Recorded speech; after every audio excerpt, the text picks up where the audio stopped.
almost. 15. Yeah. 15 years. Basically, trying to say this without sounding like we had this intimate relationship. Basically, Justin came into my life, after shortly after I retired from powerlifting. And some of this he knows, some of it he doesn't know. He was brought on to the team because one of my advisors at the time saw Justin lifting a powerlifting meet. And it was shortly after, I think within a year after winning the Junior USAs. You were prepping, you were in off season getting ready to prep for North Americans or the USAs? The USAs. And basically just jumped into a meet. He had some metal gear, but he had no idea what the hell he was doing. So everything was loose, didn't really help so much, but ended up totaling well over his elite. So it kind of put it on the radar. And then Mike Sedera got a hold of me and said, hey, you might want to check this guy out. And looked him up and saw that, he was a prep coach at the time before there were even people called prep coaches, helping people with prepping for shows, old school way with probably a landline telephone. Oh yeah, we used to mail photos in the mail. Kicking back on the couch. And right around that time is, like I said, it was the time that I retired from the sport of powerlifting because multiple reasons, but injuries, let's just put it that way. And I guess you could say I was going through a Meathead identity crisis at the time. And I needed something. It's like, man, I need something to do that's challenging and hard. So we were talking when I was actually probably the second conversation I had with Justin, was something with pro bodybuilding. And it was happening more back then than I see today. People would turn pro and within the first year put on like 15, 20, some people even 30 pounds of lean body mass in a year.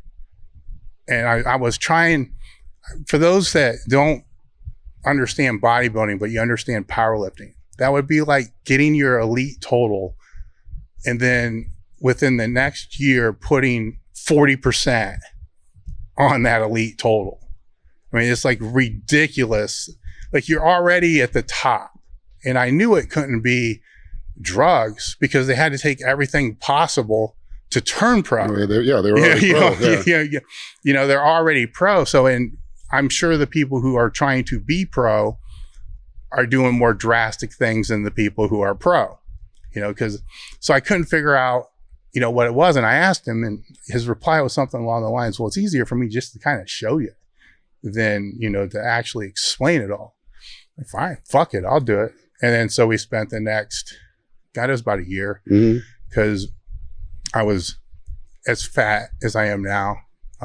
Maybe not so fat, but close. I mean, I had a lot of body fat to lose, but I also had a lot of muscle that was in there. So by the time, and I did tell him from the start, I did not want to be any closer than 4 weeks away from a show because I've done shows before and I knew that sucks.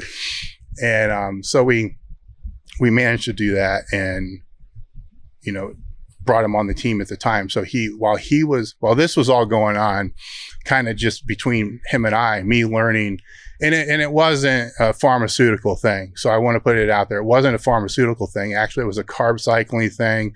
It was habits, really, is diligent habits and almost becoming a robot to where everything is regulated. I can remember not going into Columbus because I didn't want to pack a cooler and it would take me too long to get there and back before my next meal.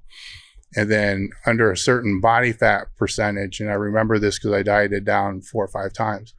Once I got under 8% calipered, my brain quit working. Oh yeah. It would work after I ate for a half hour. Yeah. Then I would stare at a wall for an hour and a half. And meanwhile, he's on our Q&A answering questions about nutrition, and carb cycling was a really big thing back then. And even intra was, but it wasn't called intra, because it was the waxy maize was, the high molecular weight carbohydrates were basically the talk of the town at the time. And God, you probably got more questions on that than anything else. But I do remember, there were some funny ones too. And then we'll start getting into some of the actual content. But there was one that somebody asked him, like, we got these blender bottles now, and I'm not trying to sell the blender bottles, even though we do sell the blender bottles. But if you look at the blender bottles now, they're kind of rounded in the bottom of all the blender bottles. That's so your protein doesn't get stuck in the bottom corners. And I remember Justin telling me that he had a client, actually several clients, that asked him what to do with the little bit of protein that was stuck in the blender bottle, because it had to be like 1/4 gram of protein.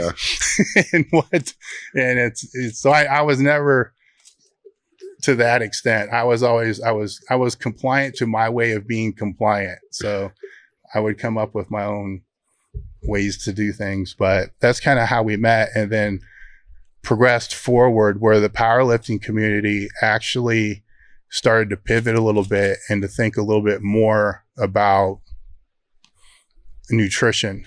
And I think they were thinking, and you were educating in a realistic manner. It wasn't like you were saying you have to eat X, Y, Z. It's like, you just need to eat food. Yeah. You just need to get enough calories. You just need to eat food. You took what everybody already knew and said it in a way that they understood, because you were strong, big, jacked, and could say it intelligently, where everybody else is just saying, dude, if you're trying to gain weight, you really don't need to fucking worry about any of this crap. You're covering everything. Now, if you're trying to cut a weight class, things are different, and kind of going on from there. Wait. All right, guys, if you've been, I had this stupid shit. All right, guys, make sure to subscribe to our YouTube channel, select notifications, but also keep in mind, we do have a website. It's elitefts.com. On our website, we put up 2 new articles every single day, 7 days a week. We also have training blogs that are updated daily, coaching blogs which are updated daily, archived history of over 1 million Q&As that are on the website. So check out our website. Also check out our Instagram, which is at elitefts, and my personal Instagram, which is at @underthebar, as we're always putting new content there as well.